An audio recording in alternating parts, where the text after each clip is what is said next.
Well, hello everybody, and welcome to some streaming.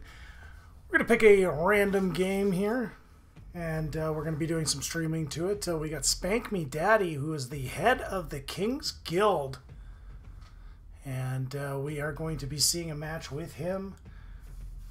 This is a high-level match. As you see, the Platinums are non-existent in this one, as we head right to Wave 1. Let's take a look at what we've got here. We've got the red player, who is Ceezor. I'm just going to shift that back down over there. And he is going with the Bounty Hunter start. He's got the Sacred Steed. Now, the Sacred Steed, every couple of seconds, is going to pump a few bits of mana into the Bounty Hunter. So you look here that they had 12 spawns and the Bounty Hunter getting 20 mana. Now, what that's going to do is it's going to set it up to get ready for the Kingpin. And again, this is Ceezor's lane. In lane number 2, we have Xunxu. We've got Widderson in lane 3, and he went with the Green Devil start. And in lane 4, with the Consort start, we have Widderson. So Widderson lane 4. We have SpankMeDaddy in lane 3. In lane 1, we have got Ceezor, and in lane 2, it's Xunxu. Take a look. SpankMeDaddy did push hard, so we're at 5 workers for both SpankMeDaddy and Widderson. So you're going to see that they are going to be pushing the econ a little bit harder. And it's going to be close here. As you see the Consort going down in Widderson's lane, he's going to leak 42%. There was the DT send. And of course, the Green Devil holding strong in SpankMeDaddy's lane. You'll see some leaking here. Now again, if you see Widderson is going up in value, he lost a little bit of income due to the leaking. However, he is getting that benefit of the early income coming in off of those workers and upping his income. You can see he's got 63 saved up. We'll see if he does a send. So we take a look. There was the SpankMeDaddy sending the DT going on there. Again, he is on 5 workers. 4 for both Ceezor and Xunxu, and no send from Widderson, as he's now up to 77 Mythium. And we'll take a look at Xunxu's lane, as he did get the double DT send. Now you've got the Sea Serpent there. The Sea Serpent, excellent in regards to its DPS per dollar spent. So for the amount of money spent, this is one of your best, hardest hitting units in the game. And on this wave, the extra pierce damage does help. And you're going to see that there is a hold here in Xunxu's lane. So the double DT send is held by the blue player, and you are seeing now the 4th wave, which is going to be our Flying Chickens, is going to be getting as well a impact cannon coming through the Cannoneer. So we will watch that lane. And again, just looking at our army values, that it's either Widderson or Widderson. Widderson is holding on to 245, and now you see the upgrade there with the extra Consort, and that should be able to hold this wave, assuming that nothing gets sent, and nothing does get sent. But again, we'll head over to Ceezor's lane, as you see the Cannoneer firing away, trying to take down the Bounty Hunter. Now the Bounty Hunter is the big DPS unit, and again getting charged up by all of these Sacred Steeds. Now the question is this going to be a significant leak, and is it worth the push that you saw from Widderson? As you see, Xunxu is also up to 6 workers, and Ceezor with the 48% leak. And the question is will it hold down below? And of course, with the Sea Serpent, you do have a good amount of damage. The tanking being taken on by the Antler, and it looks like this will be an army hold, so you're not going to see any king damage here from the send from the East team. And now we see the Dino Send coming in on 5. That is coming from Ceezor, trying to get some revenge. And we do have the Hermit being sent at the same time. So, again, some action coming back over to SpankMeDaddy and to Widderson's side. As you see the sends coming over from the East team. SpankMeDaddy has that higher army value of 555 as he sets up his own little tank line. With the Green Devil, with the Eternal Wanderer, and then depending upon his Harpies to be doing his DPS. We'll see the effect that the healer does have, the Hermit coming through.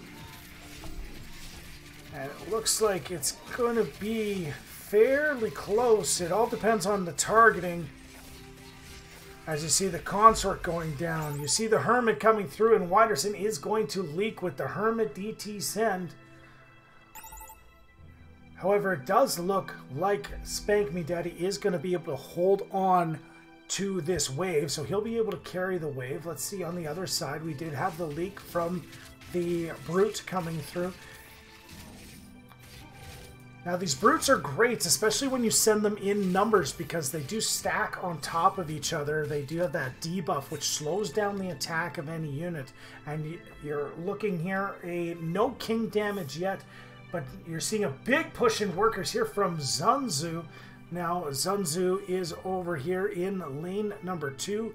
And again, just being very tanky, depending upon the Sea Serpent to be doing the damage in this wave. And this will be a tough wave for Xunxu to hold. But as you see, he's pushed up to 9 workers.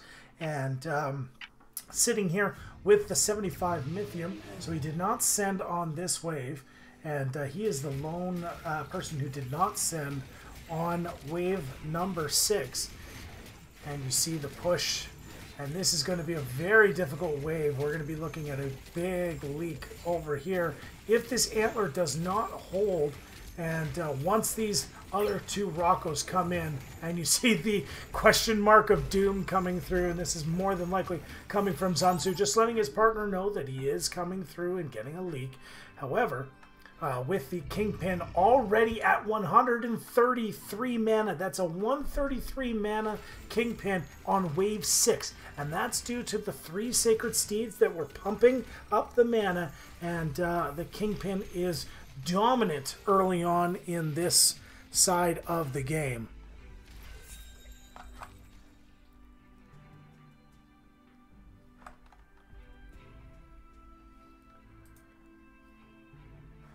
As we take a look, again, wave 7 coming through. There was the fairly large leak that came here at 67% on the Roccos. That was by Xunxu. As you take a look at our leak report, and you saw some early leaking by Widderson, but again, just an 8%, so we're going to call that Pro Strats leak. And here's the big send from Xunxu, and that is going to Widderson. And Widderson is, of course, number 4 on our list. And you see the double Brute. And again, these Brutes will stack up. And the great thing about them is they provide these debuffs. And if this enemy can live long enough to be receive this debuff, will be fantastic. This Maul debuff, as each attack slows attack speed by 4%. So if you can get these 2 stacked up, they're going to be doing an incredible amount of damage while reducing the amount of damage that they take just by the reduced attack speed. The kitty cat goes down, and we are going to see probably the tiniest of leaks here, but not bad considering the send percentage. That he got a big send with the double Brute and only ended up leaking just a few percent. And easily carried by his partner SpankMeDaddy.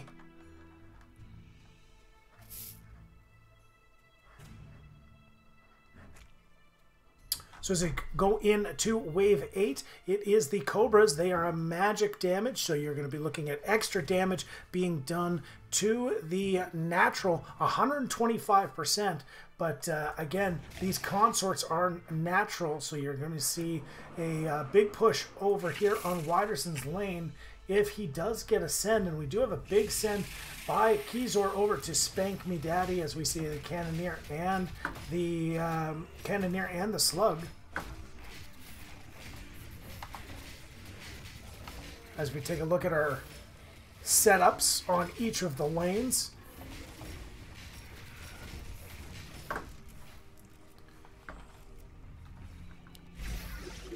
And we have a clear on wave 1. On wave 2, again, another clear.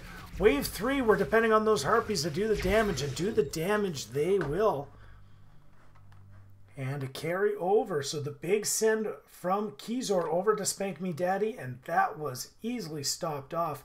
As you just take a look at the advantage here on leaks, it's a 91 to 49 on the leaks, as SpankMeDaddy and Widderson have that advantage. And you see that advantage carry over to a 200 point advantage in regards to gold that was taken in.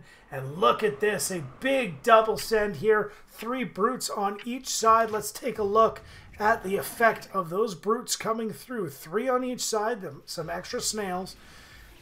And this wave 9 reduces a lot of the damage by ranged units, but neither of Ceezor or Xunxu have ranged on this wave, so they are not really facing the penalty for it. Now, is this Kingpin able to carry?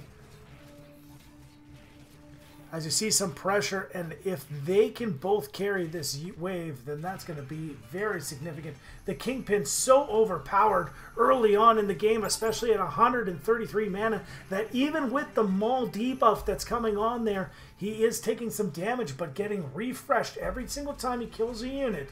He is getting himself a charge of mana, and let's see if this one Kingpin can carry wave 9 here for the West team. And just look at that, easily carried by the Kingpin.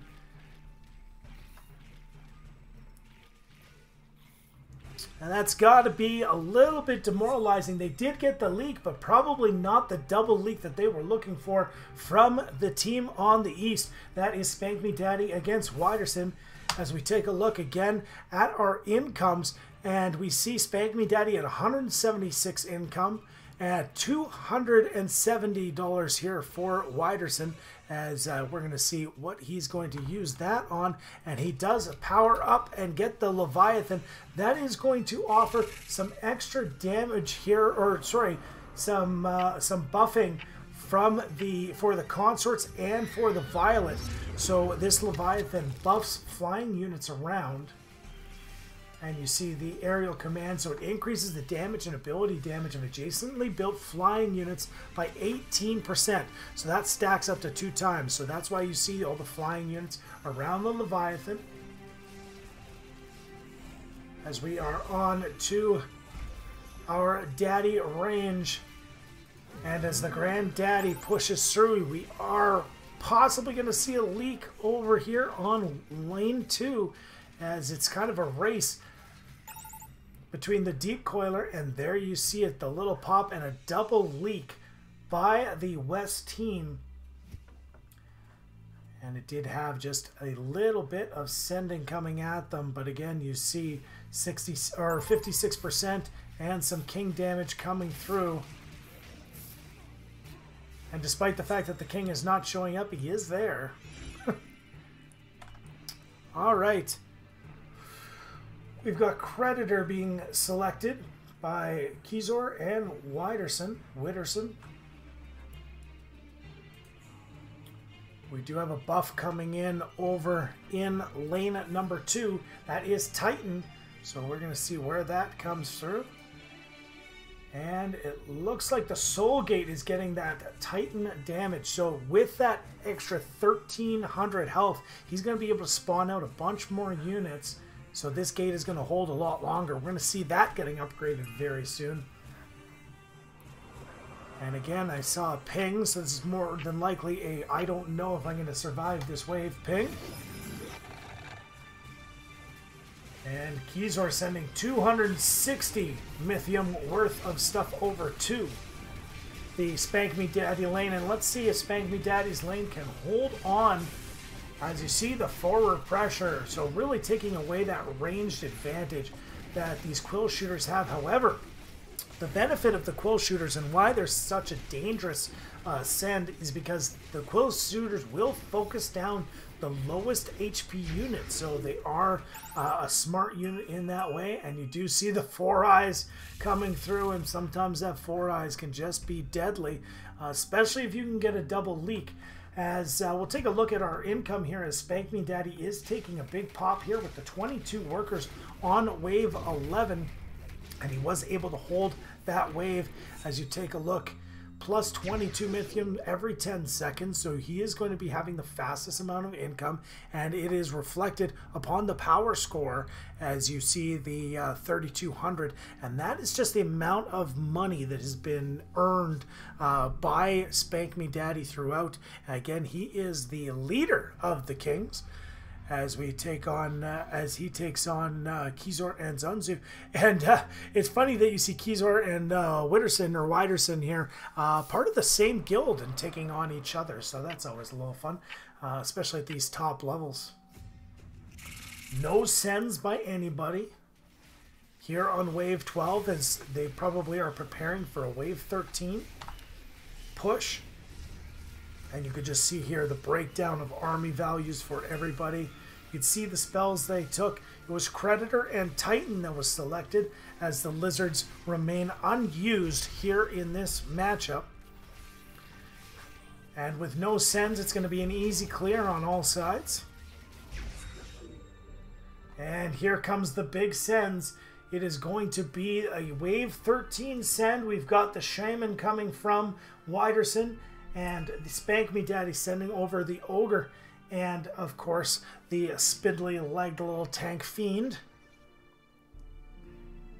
You see something coming back from Xunxu, but Ceezor is not on board yet with this big send, so you're trying to get these sends happening at the same time.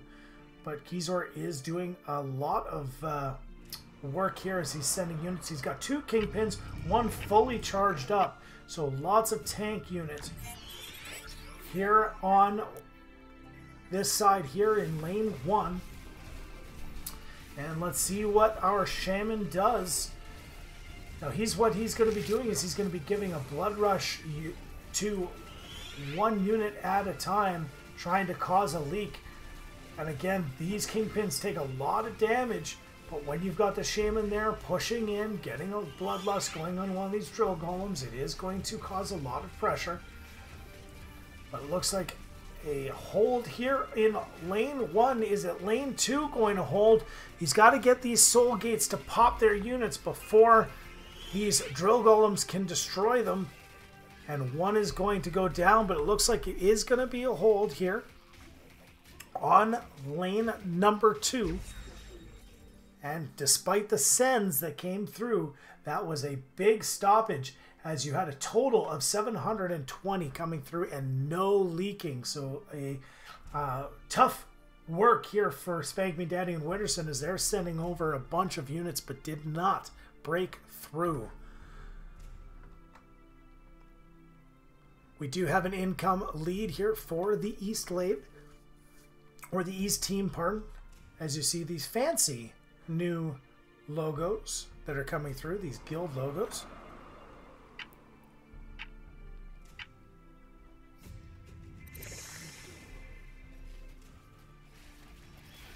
Triple DT send over to Xunxu, who is in lane 2.